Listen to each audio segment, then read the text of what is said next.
Hello and welcome to the Naked Parent Podcast. My name's Chad Ratliff and I'm your host as usual. And on today's show, we are going to be talking about self-care. You've heard it before, you're going to hear it again, but you're never going to hear it how you're going to hear it today. And it's because of the special guest that we have with us. But before I introduce her to you, let's go through our community's preamble. Naked Parent Nation is a worldwide community of parents raising children with all kinds of needs. We come together to share our naked truth, support our fellow parents, and inspire the inner growth that each of us needs to build the life and family of our dreams. For the parents that are struggling, we want you to know that we will love you until you can love yourself. For your children, we pray and send power from our collective group.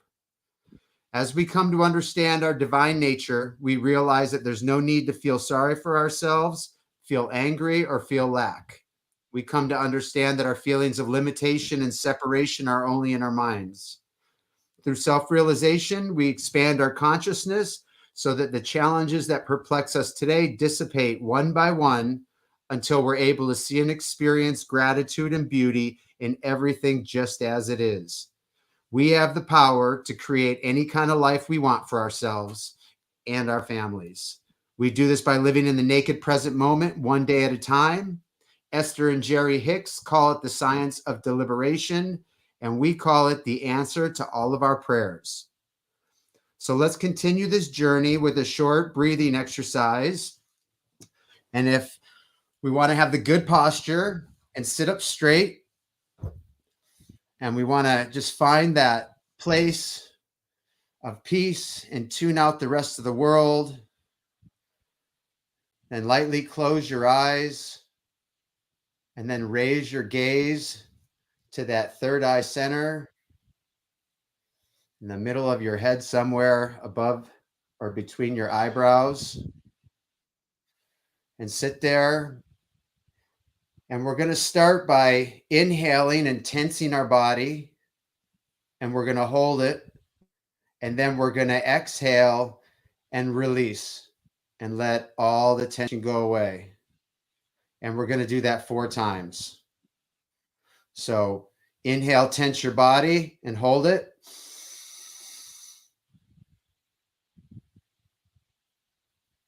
Exhale, release, let it out. And release through all your limbs. Inhale, tense, hold it.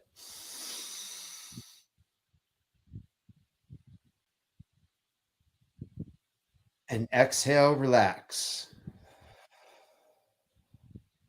2 more times. Inhale, tense, hold it.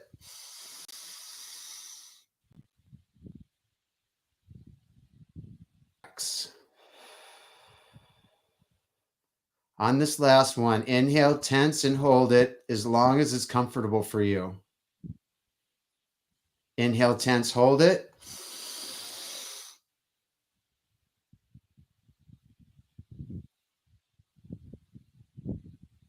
Exhale and let it go. And then forget about your breathing and feel that peace.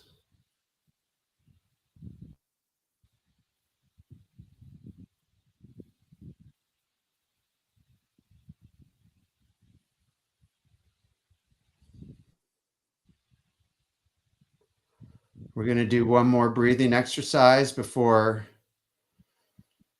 we have primed ourselves for today's content. We're going to exhale to the count of 5. If that's too long for you, do less. If you can do more, do more. But we're going to exhale to the count of 5. We're going to inhale to the count of 5. And we're going to hold it for the count of 5. Exhale the count of 5. Inhale the count of 5. And hold it for the count of 5. And you want to keep your focus on that space between your eyebrows as we do this. So exhale, 2, 3, 4, 5. Inhale, 2, 3, 4, 5. Hold. 2, 3, 4, 5. Exhale. 2, 3, 4, 5. Inhale. 2, 3, 4, 5. Hold. 2, 3, 4, 5. Two more on your own.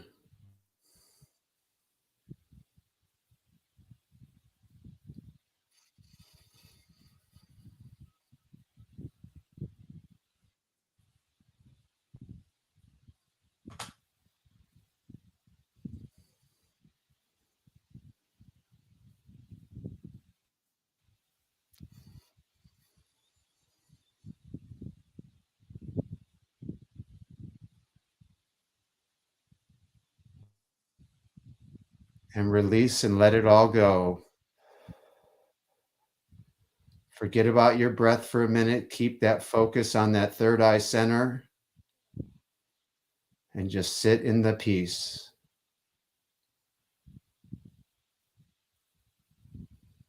A thought comes through your head, just watch it and let it go right on by.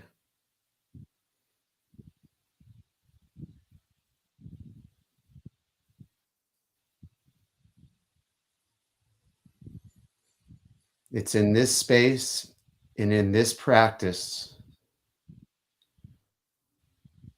where the answers that you're looking for will come, where your nervous system will reset itself so that you can handle the challenges in your daily lives. It's in these moments and in these practices where we connect with one another all over the world. We build that vortex for our homes and around our people. And the beauty of life brightens. And that brightness is undeniable. But you have to work at it. You have to work at it. And that will be a practice that you can work on later for longer periods of time. But I'm too excited to get to our show today and to get to our guest today. So I want to introduce you to Anuradha Deshpande, which she's going to help us say that. How do you say Okay. your name real quick? I am Anuradha Deshpande. You say it so much better Anuradha than Deshpande. I do. Much better. Yeah, So I'm so used to it. Yeah. a little bit about Anuradha Deshpande that you should know. Anuradha Deshpande. Anuradha. Anuradha I get it? Deshpande. Anuradha Deshpande. You can call me Anu. Anu. A little bit more about Anu. She's a mother of a young man with intellectual disability. She's a clinical psychologist and counselor and special educator. She's the founder of CAER, and CAER Life Skills is an academy for one. It's an academy. First one is a therapy center, and the second one's a digital platform. She is on a mission to empower 1 million parents of children with developmental disabilities with her care lifestyle life skills curriculum. We're going to get to hear more about that on the show, which I'm super excited for all of us to learn more about. And that curriculum helps parents, children navigate into a life of independence and dignity. So, Anu, thank you so much for being on the show today. We're so grateful to have you. Thank you, Chad, for having me in your show. And hello to all parents out there. Yeah. Can you tell us how old your son is and when you started the journey of unique needs? Yeah. My son is 30 years old now, and my journey in this field started on a wet monsoon morning when the arrival of our son completed the family of a mom, dad, and a chirpy sister. And he was diagnosed for Down syndrome, but it's a condition which is easily detectable at birth and later confirmed through some medical tests, blood screening. But in our case, the attending pediatrician, he could not detect that he had some problem. So on his 21st 28th day of life, we took him to a local pediatrician, and for a regular checkup. And that point of time, even he was a very accomplished pediatrician, but yet all he had to say that was there was some pseudo mongolism, he used that word. But later had to depend on a third expert to confirm that indeed he had Down syndrome. And as a mother, it was a rude shock, a blow from the blue. And I was really I thought that I should wake up from a bad dream, but it was not to be so. So what was the next thing to do? uh, See, I'm telling this because at that point of time there was lack of information. Even with the pediatrician, they couldn't recognize or identify the condition. So leave alone parents who had to seek help at every step. But the first thing what we did was I think the best step we did. So on after diagnosis of his condition, the next day, me and my husband sat together with little. His name is Aniket. Okay, Aniket, meaning omnipresent, is there everywhere. Little at that point of time, we knew that his all pervasive personality will touch us in so many different aspects of life.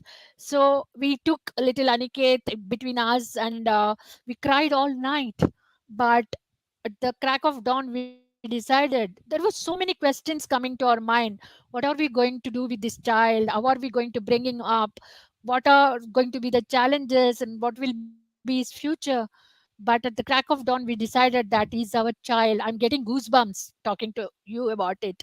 So he's our child. Let us do whatever we can, and then accept him as he is. And then started our roller coaster journey of um, grief, concern, then some hope, because some interventions were suggested to us.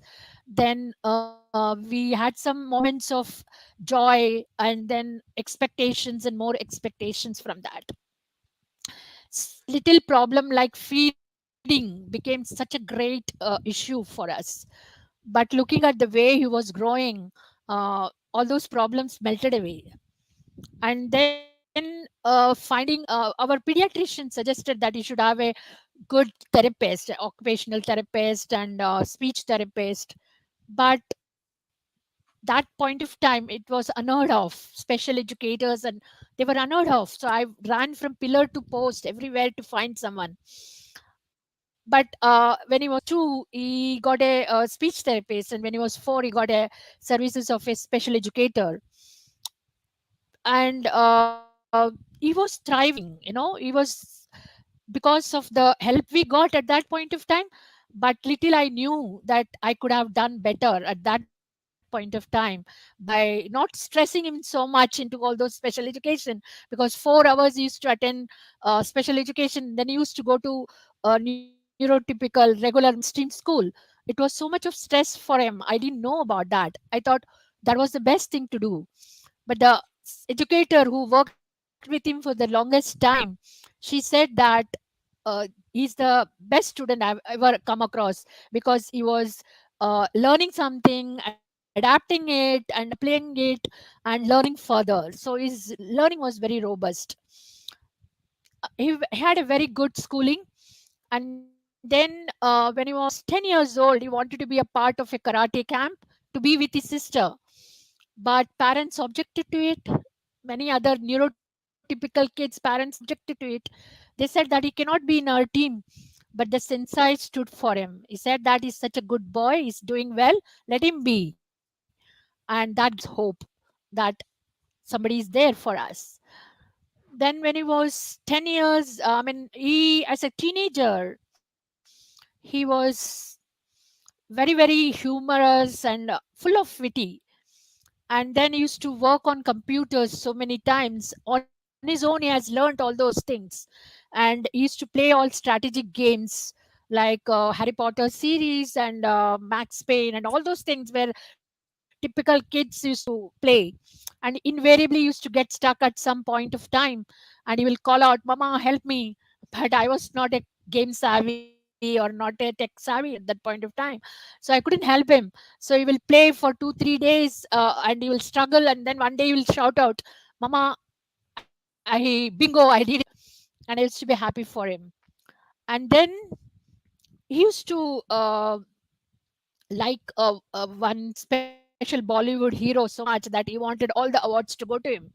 But year there was a movie where it was on the story of Helen Keller, and the girl was very blind, and she couldn't speak. She was had hearing impairment and visual impairment, and struggle, and then she finds a teacher who teaches her to become a fine lady. So initially he didn't like that movie. He was very disturbed looking at all those tantrums and other things. And after a few watch, he one day came to me and told me that everybody should get a teacher like Mr. Sahai, the teacher in that movie.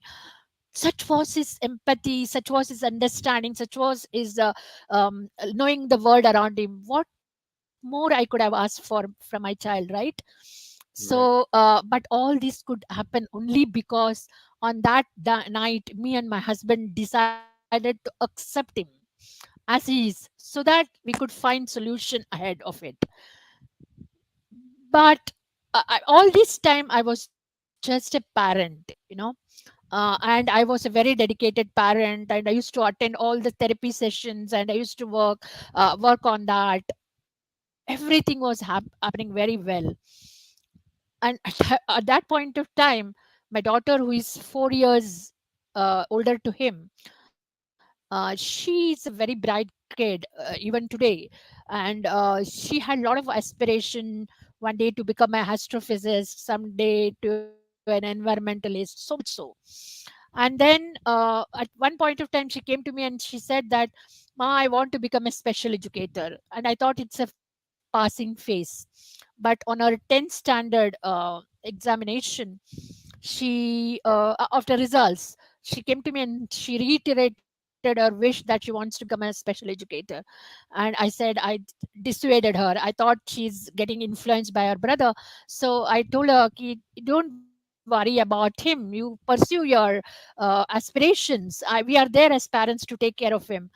But what she told was, "No, Mama, I'm definitely influenced by him, because whatever he is today, because of all the professional help he got, and he's best man, best among equals today." And and you know how we had to really struggle to get a therapist for him. So I would like to become one. Although whatever she was saying made sense to me, I further dissuaded her, saying that there is so much of burnout in this profession, and all the success doesn't come so easily. So for that, what she told was really I mean uh, it really shook my world out of it. She said that even if I can make difference in handful of children, all the burnouts and all everything is worth it. So hearing such pearl of wisdom from a 16-year-old, I thought of looking beyond my son. And that's how I quit my bank job, and I educated myself to become a clinical psychologist, counselor, and a special educator. There were a lot more struggles afterwards, but yeah, this is how my journey started, and my journey as a professional in this field also started at that point of time. One more question So about the upbringing. How hard was it? How hard was it? How challenging was it within your it marriage? was yeah. So it was pretty much challenging, like I said that he was down finding a therapist itself was so much struggle, and then we had to totally surrender it to them. And because they were so much of dirt to come by, we had to really accept whatever they were saying. There were many therapists who worked with him, and they really, some of them took really advantage of our helplessness. And they really, when somebody took 4 hours of therapy for him, most of them were very good, but some of them also took advantage of that 4 hours.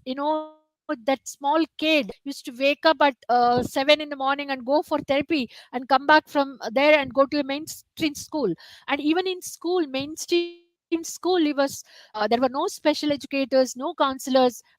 Teachers were very good, so that he managed, and he's a very, very hard worker. When I talk about struggle, what I want to tell you all is, yes, we struggled, but the struggle he was facing to be a part of the mainstream school, because we as parents wanted them to uh, be in the mainstream school. He was struggling so much to cope up with so much of expectation from the special education center, then going to a diverse area where students were not like him. He was different, and he had a very different learning method. But he struggled there. And for us, finding a therapist was a struggle, making them understand was a struggle. And um, and really getting the best of things for him was a big struggle. In this it was not just monetary. I would have Both of us worked, and it was really entire my whatever I was earning was going into his therapies and other things. But therapists never used to keep proper timing, some of them, and it was really struggle. And to every step expecting that next, oh, he has achieved this level, then some more challenges will come, and then we have to go through that challenge and some more challenge. And I think that he learned more about he learned more by experimenting himself. And because computer is not something we taught him, nobody taught him, but he learned it. So there were many skills, all those. We Nobody even now teaches about empathy, nobody teaches about emotions, feelings, wherever we go, not even in the regular mainstream school. What about these children? They feel that they cannot understand it, but that is a basic skill we have to teach, so that they will learn to self regulate themselves, they will learn to be aware about anything. Only thing is that we should, as parents and educators, learn the way they learn, so that we can teach them the way they learn. And There is were that many something you do struggles, but professionally? I know I yes, I And is that pardon, what you do can you professionally, repeat is the to help question? the parents do this? Yeah, I started my center way back. Okay, that is the story behind it. I'll just come to that. So my when my son was 15 years old, I told you he was best among equals. But then we thought of enrolling him in a computer class where he can have a formal education of computers. And he was very good in keyboard also, and even in the keys of the computer. But there was nobody ready to enroll him in a proper computer class, because they were not trained to teach him, and they were really I mean, very apprehensive about taking him when he already knew the basics of computer. And then that same thing happened in the keyboard class also. Keyboard was just for his hobby, to make him keep him happy. But he was not there. Then we had a struggle of enrolling him in a special school setup, vocational setup, where he will learn some vocation, and keep him really engaged beyond the special education routine, special education. And then everywhere we went, either the place was not good enough, or wherever we felt that we can give take an admission, he was not accepted there. The problem was he was overqualified for them. So he was neither accepted in the mainstream nor in the special this thing. Such was his struggle. And that point of time, I made a mistake, a very big mistake. I means as parents, we made a mistake. We thought that he's so much into the mainstream. There is no need for us to tell that he has special needs, but being a very perceptive young person he was, and when he saw that he's not accepted in the society the way his sister or his other cousins, they're all accepted, then he realized that he is not good enough for people out there. And this really mm, shook him, and it upset him so much why we didn't tell him, and why he had to learn himself. And then started a little bit of de generation in his skills. He was upset, and it took a while for us to really appease him and bring him that let's work together. And that was a bigger struggle for us. Oh, wow. Thank you for So in sharing. the profession, what I do, so that is the reason I started my own center, so that I can teach him a lot of vocation, and also teach other children like him who is not accepted in the mainstream or things. So that's why I started. Initially I started an vocational center, and then I felt that if we have early intervention, we can start teaching them a lot of skills already, so that I can they can be uh, really live peacefully and with a lot of dignity. And my main focus right from day one was they will go to any special educator and learn what special education is. They will go to an occupational therapist and learn all those skills. But who is there to teach them life skills? Nobody teaches life skills in that extent. So my center right from the beginning, one of the main focus was on life skill. Every child who comes in my center should be able to do all those skills which they have to do, so that they can take care of themselves, so that they have their dignity and they don't have to depend on others. And the reason I chose life skill with so much, that if they are not taught these life skills, they will be dependent on others for their day-to-day functioning.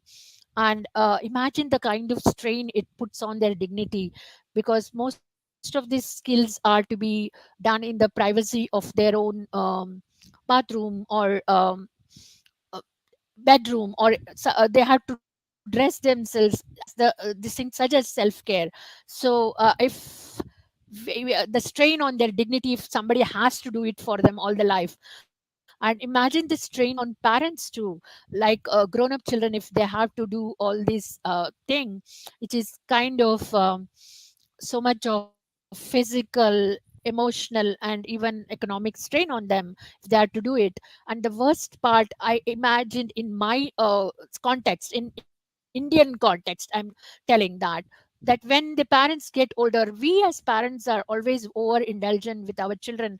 We want to protect them, and we will do anything for them. And in that over indulgence, we make them so dependent.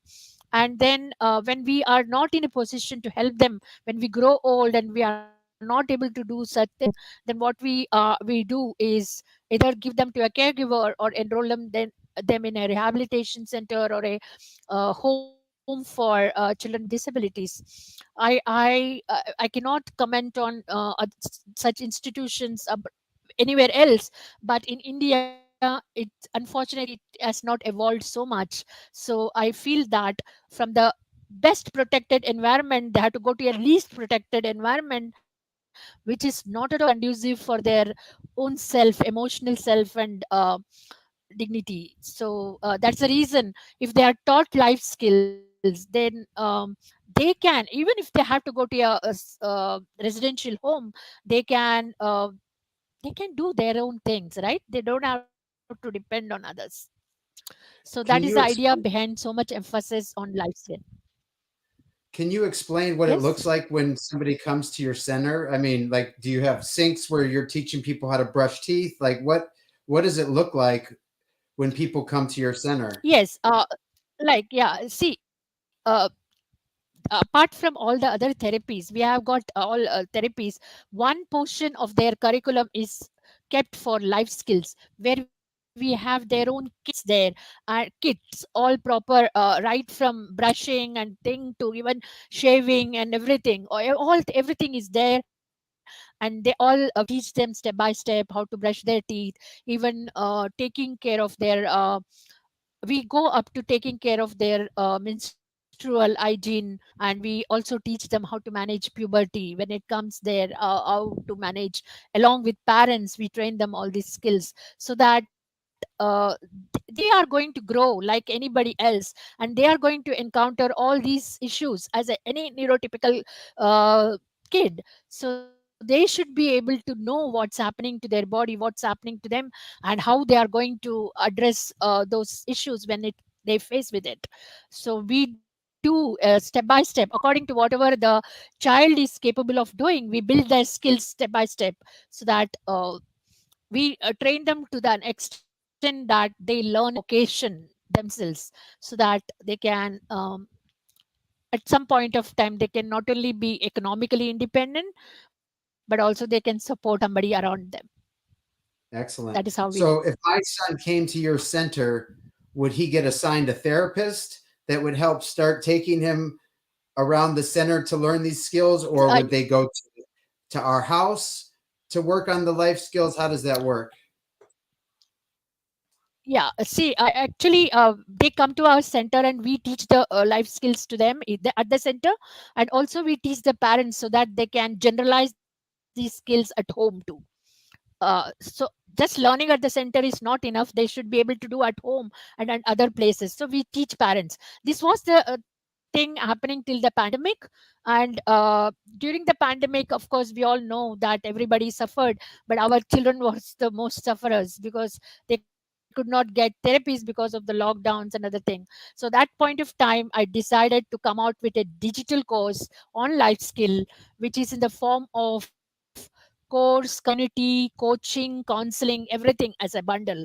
And I and the courses are in the form of videos, where uh, have videos. I've instructed them, parents first, how what are the skills they have to hone themselves, so that they can teach their children first about attention, observation, how to make how to evaluate your child, how to prepare a program, how to execute a program, how to find out what kind of learner your child is, then how to document it, how to generalize it. All those things have given in the course, along with 5 domain skills, that is physical, cognitive, social, emotional, and vocational skills. There are 25 core skills and hundreds of sub skills, and these are all for parents so that they can learn and they can implement. And while they're doing it, I'm there for them lifelong to help them at any point of time. And there is a community where there is parents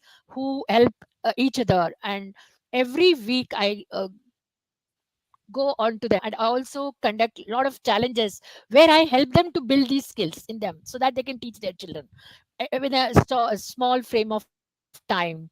And in the second and third level, there are other levels. And in the third level, I do group coaching, where a parent is put on the hot seat and they tell their problems, they discuss their problems, and I answer them. And while I'm answering, others with a similar problem can also benefit out of it. And in the fourth level, I of course work one on one with the parent and the child. This is how Sounds I like a go wonderful about. program. Sounds wonderful. Yeah, it's a very very robust program. How do people find out about this program?